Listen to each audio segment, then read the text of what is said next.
All right, so here I am. I'm getting ready to go ahead and straighten out the foam. I'm using a hair dryer on hot. I took my time doing this. You get it good and hot, right before the foam boils, and then just keep pulling. And then as it cools, heat it back up again and keep pulling. Just keep pulling till you get it to where you like it. And I actually did some more pulling today when I finished it up this morning, just a little bit to get it straight because it was bent bad. But before I started it, I left it in the car for 2 days, and so the sun had taken a lot of those dings and dents out and straightened the nose up, to where it is in the pictures that I'm going to post on this. But it's coming out. It's coming out pretty well.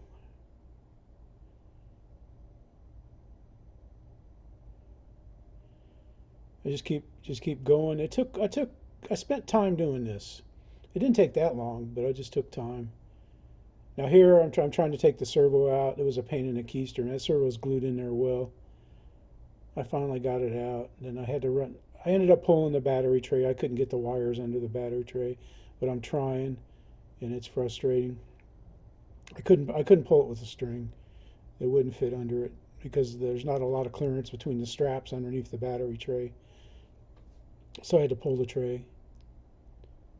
Okay, so I got it back in there. Now I'm fixing the canopy. The canopy was broken there where it popped it out. So I'm working the glue. I like using pins to hold glued foam. I just use a lot of pins, and then when the glue's dry, I pull out the pins. It works well, and they don't stick. I mean, sometimes I have to pull them out with the pliers, or you can twist them. I need some T-clips, so I'm going to order T-clips. And here I'm taking the wing off, or the EDF. I'm taking the EDF hatch off, and a piece of that's broke. Right there's a piece broke. Taking EDF out, and I know now that when I painted it, I should have stuck a towel in both ends of the thrust tube to prevent getting spray on the fans. But oh well, lesson learned. You see, I got a little bit of paint on them, but it felt smooth. Taking the wing off now. 5 bolts. The foam is great, man. I'll tell you that right now. Arrows uses great foam. Repairs really well.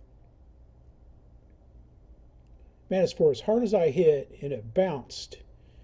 It probably bounced 5 feet. I didn't take a video of the actual crash pieces. I should have, but I don't know. I was pretty frustrated by then.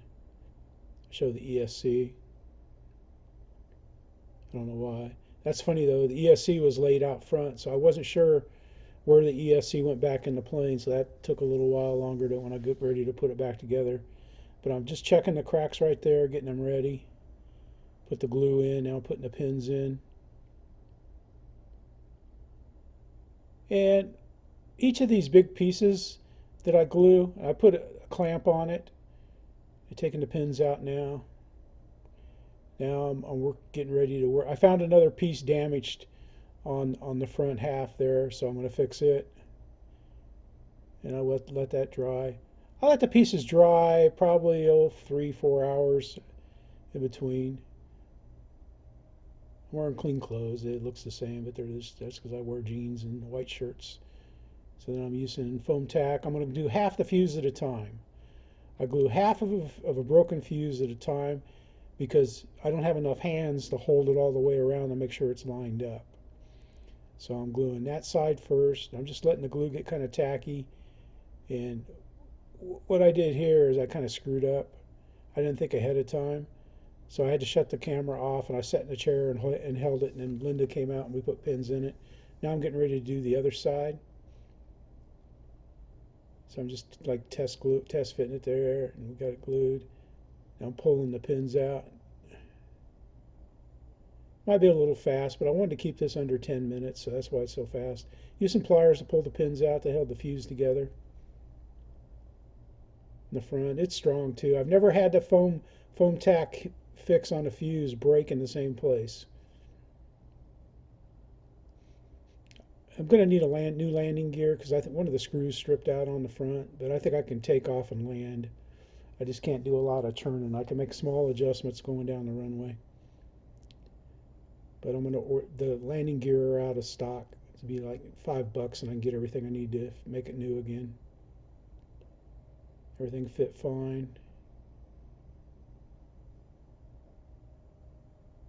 Now I'm binding. I bound the ESC to the receiver. I had to put a new receiver in it. Now I'm putting back the boards that I had to take out to get the EDF in. Had to slide. There's a board in the back right in front of the EDF that the ESC slides under. So I had to pull that out to get the ESC back in there. Putting it back together. You're gonna have a great big screw hunt coming up here, man. Yeah, see, I can't find the screws anywhere. They were stuck to the bowl. My magnetic bowl is right there. You can see it on the front edge of the table on the left there. Underneath, the magnet on the bottom of that bowl is where those screws were at. So I found them and put them in. I didn't video that. So now we're going to get ready to hook up. Going to test it in the fuse. Get the wing on. I screwed up on the wing. You'll see why here in a second. Simple mistake, man. Something came unplugged. 5 screws.